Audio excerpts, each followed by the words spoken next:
سبحان الله سبحان الله سبحان الله سبحانك ربي سبحانك سبحانك ما أعظم شانك سبحانك ربي سبحانك سبحانك ما أعظم شانك ندعوك ونرجو غفرانك ندعوك ونرجو غفرانك ربي. As I travel through the earth, I can't help but notice the symphony I hear all around, from the smallest grain of sand to the faraway planets, to a flower putting roots in the ground, every bird in the sky, every rock and every raindrop sings as it falls from the clouds, every ant, every plant, every breeze and all the seas. They all sing سبحانك ربي سبحانك سبحانك ما أعظم شانك سبحانك ربي سبحانك سبحانك ما أعظم شانك. اعوذ باللہ من الشیطان الرجیم. بسم اللہ الرحمن الرحیم. ان الحمد للہ تعالی نحمده ونستعین به ونستغفره ونعوذ باللہ من شرور انفسنا ومن سیئات اعمالنا من يهد الله فلا مضل له ومن يضلل الله فلا هادي له واشهد ان لا اله الا الله وحده لا شريك له واشهد ان محمدا عبده ورسوله صلی اللہ علیہ وسلم. تمام تعریفیں اللہ کے لیے ہیں. ہم اس کی تعریف کرتے ہیں اور اس سے مدد اور معافی طلب کرتے ہیں. ہم پناہ مانگتے ہیں اللہ عز و جل کی خود کی برائیوں سے اور تمام برے کاموں سے. جسے بھی اللہ کی ہدایت ملے اسے کوئی گمراہ نہیں کر سکتا، اور جسے اللہ نے گمراہ کیا اسے کوئی ہدایت نہیں دے سکتا. ہم گواہی دیتے ہیں کہ عبادت کا حقدار صرف اللہ ہے اور کوئی اس کا شریک نہیں ہے، اور گواہی دیتے ہیں کہ محمد صلی اللہ علیہ وسلم اللہ تعالیٰ کے بندے اور رسول ہیں، اور اللہ اپنی سلامتی بھیجے اپنے آخری نبی پر اور ان کے اہل و عیال پر اور ان کے صحابہ پر. جو بھی حق میں آپ لوگوں کے سامنے پیش کروں وہ اللہ تعالیٰ کی طرف سے ہے، اور اگر مجھ سے غلطی یا کوتاہی ہو جائے تو میری طرف سے اور شیطان کی طرف سے ہے. رب اشرح لی صدری ویسر لی امری واحلل عقدۃ من لسانی یفقہوا قولی. السلام علیکم ورحمۃ اللہ وبرکاتہ. اعوذ باللہ من الشیطان الرجیم. بسم اللہ الرحمن الرحیم. سورہ فجر لیتے ہیں. اب ہم سورہ فجر شروع کرتے ہیں. والفجر قسم ہے فجر کی، ولیال عشر اور 10 راتوں کی، والشفع والوتر اور جوڑے کی اور طاق کی، واللیل اذا یسر اور رات کی جب وہ رخصت ہوتی ہو چلنے لگے. حل فی ذالک قسم لذی حجر کیا اس میں کوئی قسم ہے عقل والوں کے لیے. الم تری کیف فعل ربک بعاد کیا نہیں تم نے دیکھا کس طرح کیا تیرے رب نے عاد کے ساتھ. ارم ذات العماد ارم ستونوں والے، التی لم یخلق مثلها فی البلاد وہ جو نہ پیدا کیا گیا ان جیسا ملکوں میں. وَثَمُودَ الَّذِينَ جَابُوا الصَّخْرَ بِالْوَادِ اور سمود جنہوں نے تراشا چٹانوں کو وادی میں. وَفِرْعَوْنَ ذِي الْأَوْتَادِ اور فرعون میقوں والا. الَّذِينَ طَغَوْا فِي الْبِلَادِ ان سب نے سرکشی کی ملکوں میں. فَأَكْثَرُوا فِيهَا الْفَسَادِ پھر کثرت سے کیا ان میں فساد. فَصَبَّ عَلَيْهِمْ رَبُّكَ صَوْتَ عَذَابٍ تو ڈالا ان پر تیرے رب نے کوڑا عذاب کا. ان ربک لبالمرصاد بے شک تیرا رب البتہ گھاٹ میں ہے. فَأَمَّا الْإِنسَانُ إِذَا مَا ابْتَلَاهُ رَبُّهُ فَأَكْرَمَهُ وَنَعَّمَهُ فَيَقُولُ رَبِّي أَكْرَمَنِ تو لیکن انسان جب آزمایا اس کو اس کے رب نے پھر عزت دی اس کو اور نعمت دی اس کو تو کہتا ہے میرا رب نے عزت دی مجھ کو. وَأَمَّا وَأَمَّا إِذَا مَا ابْتَلَاهُ فَقَدَرَ عَلَيْهِ رِزْقَهُ فَيَقُولُ رَبِّي أَهَانَنِ، اور لیکن جب آزمایا اس کو پھر تنگ کر دیا اس پر اس کا رزق، تو وہ کہتا ہے میرے رب نے ذلیل کر دیا مجھ کو۔ ہم آیت نمبر 1 to 116 لیں گے صرف، بامحاورہ ترجمہ بھی لیں گے اب، آیت نمبر 1 سے 116 تک۔ قسم ہے فجر کی اور 10 راتوں کی، اور جفت اور تاخ کی، اور رات کی جبکہ وہ چل رہی ہو، یقیناً ان چیزوں میں صاحب عقل کے لیے معتبر قسم ہے۔ کیا آپ نے دیکھا نہیں کہ آپ کے رب نے عاد کے ساتھ کیسا سلوک کیا تھا؟ عاد ارم جو اونچے ستونوں والے تھے، جن کے مانند کوئی قوم ملکوں میں پیدا نہیں کی گئی، اور سمود کے ساتھ جو وادی میں چٹانیں تراشتے تھے، اور فرعون میخوں والے کے ساتھ جو وہ جنہوں نے شہروں میں سرکشی کی اور ان میں بہت زیادہ فساد پھیلایا، تب آپ کے رب نے ان پر عذاب کا کوڑا برسایا۔ بے شک آپ کا رب مجرموں کی گھات میں ہے۔ لیکن انسان جو ہے، جب اس کا رب اسے آزمائے اور اسے عزت اور نعمت دے تو وہ کہتا ہے کہ میرے رب نے مجھے عزت بخشی، مگر جب وہ اسے آزمائے اور اس کا رزق اس پر تنگ کر دے تو وہ کہتا ہے کہ میرے رب نے مجھے ذلیل کر دیا۔ ان آیتوں کے ہم تفسیر و تشریح لیں گے۔ سورہ فجر کا تعارف۔ اس سورت کی پہلی آیت کے لفظ الفجر کو اس کا نام قرار دیا گیا۔ سورہ فجر میں بعض کافر قوموں جیسے قوم عاد، قوم سمود اور قوم فرعون، قیامت کے روز، انسان کے حالات اور قیامت کے دن کے بعض مظاہرہ کا تذکرہ کیا گیا ہے۔ سورہ فجر مکی ہے۔ اس میں 30 آیتیں، 1 رکوع اور 137 کلمات اور 585 حروف ہے۔ قسموں کا بیان۔ سورہ فجر کے شروع میں اللہ تعالیٰ نے 5 چیزوں کی قسم کھا کر یہ بات بیان کی ہے کہ تم دنیا میں جو کچھ کر رہے ہو اس پر جزا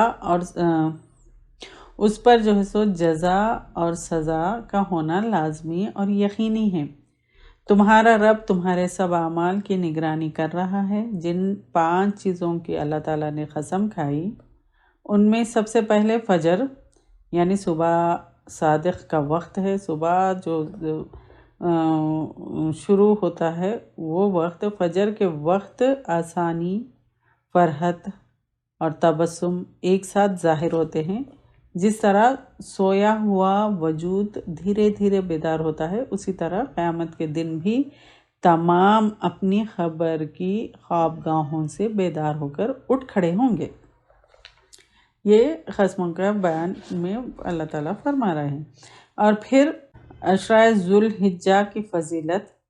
اس کے بعد اللہ تعالیٰ نے 10 راتوں کی قسم کھائی۔ اکثر مفسرین کے نزدیک اس سے مراد ذی الحجہ کی 10 راتیں ہیں جن کی فضیلت جو ہے سو احادیث سے ثابت ہے۔ نبی کریم صلی اللہ علیہ وسلم کا فرمان ہے، عشرہ ذی الحجہ کے مقابلے میں دوسرے کوئی ایام ایسے نہیں جن میں نیک عمل اللہ کو ان دنوں زیادہ محبوب ہو۔ صحابہ کرام رضی اللہ تعالیٰ عنہ نے عرض کی، اے اللہ کے رسول، اللہ کی راہ میں جہاد کرنا بھی نہیں؟ تو آپ صلی اللہ علیہ وسلم نے فرمایا، اللہ کی راہ میں جہاد کرنا بھی نہیں سوائے اس شخص کے جو اپنی جان اور مال لے کر جہاد کے لیے نکلا اور پھر کسی چیز کے ساتھ واپس نہیں آیا۔ صحیح بخاری کی یہ حدیث ہے۔ اور جفت، طاق اور گزرتی رات کی قسم۔ اس کے بعد اللہ تعالیٰ نے جفت اور طاق کی قسم کھائی ہے۔ اس سے مراد جفت اور طاق عدد ہے یا وہ معدودات ہے جو جفت اور طاق ہوتے ہیں۔ دراصل تمام مخلوق کی قسم ہے، کیونکہ مخلوق جفت یعنی جوڑا یا طاق یعنی فرد ہے۔ اس کے بعد اللہ تعالیٰ نے رات کی قسم کھائی ہے جب وہ گزر جاتی ہے، اور رات سے کوئی خاص رات مراد نہیں ہے بلکہ ہر رات مراد ہے۔ جفت یعنی ایون اور طاق یعنی آڈ۔ اب قسمیں کھانے کا مقصد، ان 5 چیزوں کی قسمیں کھا کر اللہ تعالیٰ نے غفلت میں پڑے انسان کو ایک خاص انداز میں سوچنے سمجھنے کی دعوت دینے کے لیے فرمایا ہے کہ یقیناً ان چیزوں میں صاحب عقل کے لیے بہت بڑی قسم ہے۔ یعنی کیا ان چیزوں کی قسم عقل و دانش والوں کے لیے کافی نہیں ہے؟ یعنی کیا ان چیزوں کی قسم عقل والوں کے لیے کافی نہیں ہے؟ یہ اندازہ اگر سوالیہ ہے، مگر حقیقت میں یعنی یہ جو انداز ہے سوال کا، حقیقت میں انسان کو غفلت سے بیدار کرنے کا ایک طریقہ ہے۔ مطلب یہ ہے کہ اللہ تعالیٰ کی عظمت اس کے قسم کھا کر ایک بات کو بیان کرنے اور جن چیزوں کی قسم کھائی گئی ہے ان کی عظمت پر ذرا غور کرو تو جس چیز کے لیے یہ قسم کھائی گئی ہے اس کا یقینی ہونا ثابت ہو جائے گا، اور وہ چیز یہی ہے کہ انسان کے ہر عمل کا آخرت میں حساب ہونا ہے۔ جو ذات اتنے زبردست تغیرات لانے پر قادر ہے وہ تمہیں دوبارہ زندہ کرنے، یعنی وہ ذات اتنی زبردست چیزیں سامنے لایا ہے، ہم کو غور کروا رہا ہے، تو اس پر اللہ تعالیٰ جب قادر ہے، یعنی جو آسمان زمین یہ ساری چیزوں کا جو اللہ تعالیٰ نے بتایا، دن رات یہ ساری چیزوں کو ہمارے غور کرنے کے لیے سامنے جو لایا، تو اس پر یعنی صرف غور کرنے کے لیے ہم کو بتا رہا ہے، جبکہ اللہ تعالیٰ نے یہ ساری چیزیں بنائی ہیں، یعنی یہ سب بنانے پر وہ قادر ہے، وہ تمہیں دوبارہ زندہ کر کے تمہارے اعمال کی جزا سزا عطا نہیں کر سکتا؟ تو یہ اللہ تعالیٰ بتانا چاہ رہے ہیں کہ جب میں یہ بنا سکتا ہوں، اس پر میں یہ سب چیزوں پر قادر ہوں، تم غور کرو، تو پھر کیا میں دوبارہ تم کو زندہ کر کے اٹھا نہیں سکتا؟ اگر تم اس طرح بغاوت و سرکشی پر بضد رہے تو پہلی قوموں کی طرح تباہ و برباد کر دیے جائیں گے۔ یہ اللہ تعالیٰ یہاں پر قسم کھانے کا یہ مقصد ہے۔ اور عاد و سمود کا انجام، اللہ تعالیٰ نے اہل مکہ کو نصیحت کرنے کے لیے ان قوموں کا ذکر کیا جو ہٹ درمی اور سرکشی کی وجہ سے وہ ہلاک کر دی گئی تھی، تاکہ مکہ والوں پر یہ واضح ہو جائے کہ اگر وہ رسول صلی اللہ علیہ وسلم کو جھٹلانے سے باز نہ آئے تو ان کا حال بھی اسی طرح ہوگا جیسا حال پچھلی قوموں کا ہوا ہے۔ سب سے پہلے اللہ نے قوم عاد کا ذکر کیا ہے۔ عاد اس قوم کے دادا کا نام ہے، ان کا سلسلہ نسب یوں ہے: عاد بن اوس بن ارم بن سام بن نوح علیہ السلام کے بعد قوم عاد پہلی قوم تھی جس نے دنیا میں سرکشی کا مظاہرہ کیا۔ یہ لوگ بڑی بڑی بلند عمارتیں بناتے تھے، بہت ہی بڑے بڑے گھر بناتے تھے۔ دنیا میں اونچے ستونوں پر عمارتیں کھڑی کرنے کا طریقہ سب سے پہلے انہوں نے شروع کیا تھا۔ اپنی قوت اور شان و شوکت کے اعتبار سے کوئی قوم اس وقت دنیا میں ان کی ٹکر کی نہ تھی۔ اپنی قوت اور شان و شوکت کے اعتبار سے کوئی قوم اس وقت دنیا میں اس کی ٹکر کی نہ تھی۔ اپنی طاقت اور قوت پر ان کو جو ہے سو بہت گھمنڈ تھا، اور وہ گھمنڈ کرتے تھے، اور گھمنڈ کرتے ہوئے یہ قوم کہا کرتی تھی: من اشد منا قوہ، ہم سے زیادہ طاقتور کون ہے؟ سورہ حامیم سجدہ میں یہ آیت ہے، سورہ حامیم سجدہ کی آیت ہے یہ۔ تو قوم عاد کے بعد قوم سمود ان کی جانشینی بنی، یعنی ان کی جگہ قوم سمود لیے۔ اس قوم نے پہاڑوں کو تراش کر ان کے اندر عمارتیں بناتے۔ قوم سمود پہلی قوم ہے جس نے چٹانوں کے اندر اس طرح عمارتیں بنانے کا سلسلہ شروع کیا۔ ہسٹری سے پتہ چلتا ہے کہ قوم سمود پہلی قوم ہے جس نے چٹانوں کے اندر اس طرح عمارتیں بنانے کا سلسلہ شروع کیا تھا۔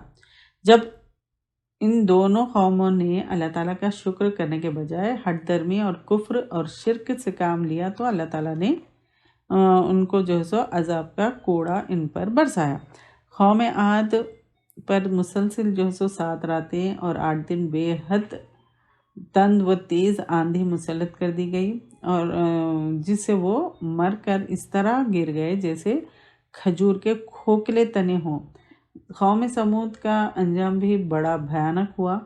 جبرائیل علیہ السلام کی چیخ سے ان کے دل پارا پارا ہو گئے اور ان کی موت واقع ہو گئی۔ اس کے ساتھ ہی بھونچال آ گیا جس نے سب کچھ تہس نہس کر دیا۔ قوم سمود منہ کے بل اس طرح زمین پر پڑی تھی جس طرح پرندہ مرنے کے بعد زمین پر پڑا ہوتا ہے۔ اللہ تعالیٰ ہم سب کو ہر عذاب سے محفوظ رکھے۔ بہت ہی خطرناک عذاب تھا یہ۔ اس کے بعد میخوں والے فرعون کا ذکر ہے۔ فرعون بڑے لشکروں والا تھا۔ اس کے پاس خیمے کی کثرت تھی جنہیں میخیں گاڑ کر کھڑا کیا جاتا تھا، یا اس درجے سے اسے میخوں والا کہا جاتا ہے۔ اور اس وجہ سے کہ جس پر فرعون خفا ہوتا تھا تو اس کے ہاتھ پاؤں میں 4 میخیں گاڑ کر اس کو دھوپ میں لٹا دیتا اور اس پر سانپ بچھو چھوڑ دیتا تھا۔ اس وجہ سے بھی اس کو میخوں والا کہا جاتا ہے۔ اور جب اس کی سرکشی حد سے بڑھ گئی تو اللہ تعالیٰ کے عذاب کا کوڑا اس پر برسا اور لوگوں کے سامنے اس کے لشکر سمیت اسے غرق کر دیا گیا۔ اللہ تعالیٰ گھات میں ہیں۔ اللہ تعالیٰ نے فرمایا اے نبی، بے شک تیرا رب ظالموں اور فسادیوں کی حرکات پر نگاہ رکھنے کے لیے گھات لگائے ہوئے ہے۔ مرصادہ و مرصد رصد گاہ اور انتظار گاہ کو کہتے ہیں جو کسی بلند مقام پر ہو، جہاں بیٹھ کر کوئی شخص دور دور تک لوگوں کو دیکھ سکے اور ان کے کاموں کی نگرانی کر سکے۔ مطلب یہ ہے کہ اللہ تعالیٰ تمام انسانوں کے اعمال اور حرکات و سکنات کو دیکھ رہا ہے اور سب کو ان کی جزا سزا دینے والا ہے۔ لبالمرصاد یعنی وہ جگہ جہاں پر انتظار کرنے کی جگہ کو کہتے ہیں۔ وہاں پر جیسا یعنی کوئی ایسے بلند مقام پر ہو جہاں بیٹھ کر کوئی شخص دور دور تک لوگوں کو دیکھ سکے اور ان کے کاموں کی نگرانی کر سکے۔ مطلب یہ کہ اللہ تعالیٰ تمام انسانوں کے اعمال اور حرکات و سکنات کو دیکھ رہا ہے اور سب کو ان کی جزا سزا دینے والا ہے۔ تو یہی مطلب ہے مرصادہ، یعنی اللہ تعالیٰ گھات میں ہیں، گھات لگائے ہوئے ہیں، ہر ایک کے حرکت کو نگاہ میں رکھے ہوئے ہیں، اور ہر ایک فسادی ظالم ان سب کو اللہ تعالیٰ اپنی نگاہ میں رکھے ہوئے ہیں اور گھات لگائے ہوئے ہیں، اور انسان کیا کر رہا ہے تو ان سب چیزوں کو دیکھ کر اللہ تعالیٰ ان کی جزا اور سزا دینے والا ہے۔ یعنی جو اچھا کرے گا اس کے لیے جزا ہے اور جو برا کرے گا اس کے لیے سزا ہے۔ تو انسان کا کردار، انسان کی اخلاقی حالت پر تنقید کرتے ہوئے اللہ تعالیٰ نے فرمایا کہ انسان دنیا کے مال و دولت کو سب کچھ سمجھتا ہے۔ رزق اور دولت کی فرادانی ہو، یعنی رزق اور دولت خوب اس کے پاس ہو تو اپنے متعلق اس غلط فہمی کا شکار ہو جاتا ہے کہ اللہ تعالیٰ اس پر بہت مہربان ہے۔ یعنی جب اس کے پاس بہت زیادہ مال و دولت جب آ جاتا ہے تو وہ اپنے آپ کو یہ غلط فہمی میں کا شکار ہو جاتا ہے اور سوچنے لگتا ہے کہ اللہ تعالیٰ اس پر بہت مہربان ہے۔ تو پھر وہ کیا کہتا پھرتا ہے، میرے رب نے مجھے عزت بخشی ہے، حالانکہ مال و دولت اور رزق کی یہ جو اللہ تعالیٰ جو نعمتیں مال و دولت رزق یہ سب چیزیں جو اس کو بہت زیادہ کثرت سے دے تو یہ آزمائش اور امتحان کے طور پر ہوتی ہے۔ اور جب اللہ تعالیٰ انسان کو تنگی میں مبتلا کر کے آزماتا ہے تو وہ اللہ تعالیٰ کے بارے میں بدگمانی کا اظہار کرتا ہے اور کہتا ہے میرے رب نے مجھے ذلیل کر دیا ہے۔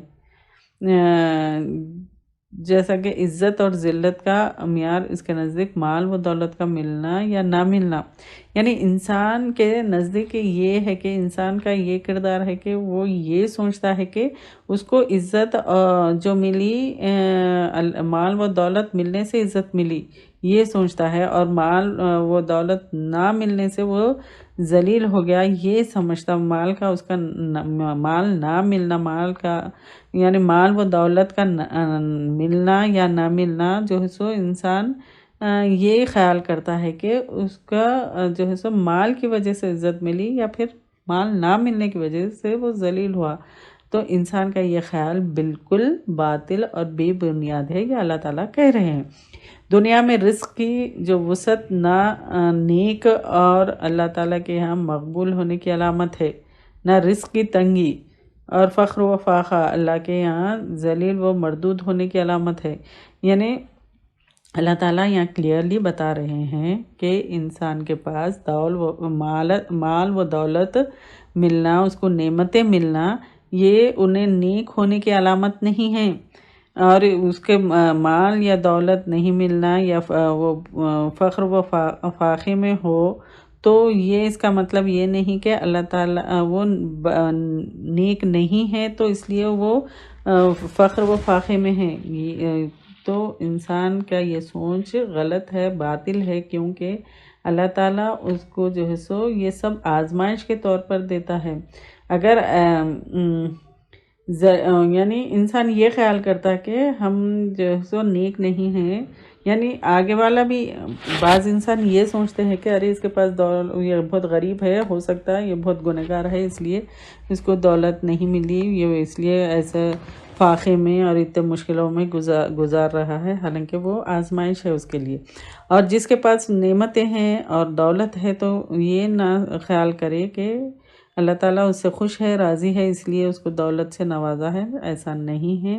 اگر ایسا ہوتا تو فرعون اور حامان، قارون وغیرہ جو ہے سو بہت زیادہ نعمتوں میں تھے، گنہگار تھے، وہ تو ان کا کیا حال ہوا، حامان کا، قارون کا اور فرعون کا، یہ سب کو معلوم ہے۔ اگر ویسا رہتا تو پھر ان کے پاس تو نہیں رہنا چاہیے تھا، جو فرعون اتنا ظالم تھا تو پھر اس کے پاس تو نہیں رہنا چاہیے تھا، کیونکہ وہ بد کردار تھا، سرکش تھا، تو اللہ تعالیٰ اس کو نہیں دینا چاہیے تھا۔ اور انبیاء اور صالحین کو تنگی کی زندگی وہ لوگ گزارے، یاد عباس کو تو قتل بھی کیا گیا تھا انبیاء میں سے، تو کیا وہ انبیاء تو پھر اگر ایسا ہوتا تو پھر وہ انبیاء کو قتل بھی نہ کیا جاتا اور نہ وہ تنگی میں ہوتے تھے انبیاء بھی۔